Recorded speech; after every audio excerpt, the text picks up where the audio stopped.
Praėjusią savaitę nuo gripo mirė 3 žmonės, nuo koronaviruso 1, pranešė Nacionalinis visuomenės sveikatos centras. Pasak centro, vienas nuo gripo miręs žmogus priklausė 70–79, 2 80–89 metų asmenų grupiai. Visi turėjo lėtinių ligų ir nebuvo skiepyti nuo sezoninio gripo. Iš viso šį sezoną nuo gripo mirė 65 žmonės, nuo COVID-19 – 56.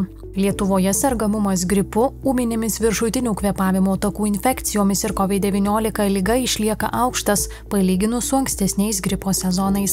Mažiausias sergamumas vis dar išliko Panevėžio apskrityje, didžiausias Vilniaus apskrityje. Nacionalinio visuomenės sveikatos centro duomenimis epideminis sergamumo lygis pasiektas 25 savivaldybėse. Čia yra peržengta 1500 atvejų 100 000 gyventojų riba. Iki šios dienos nė viena savivaldybė epidemijos nėra paskelbusi. Hospitalizuotų asmenų skaičiai mažėja. Praėjusią savaitę Lietuvoje dėl gripo į ligonines buvo paguldyti 75 asmenys, dėl COVID-19 ligos 11. Dėl gripo ir COVID-19 intensyviosios terapijos skyriuose buvo gydomi 5 asmenys.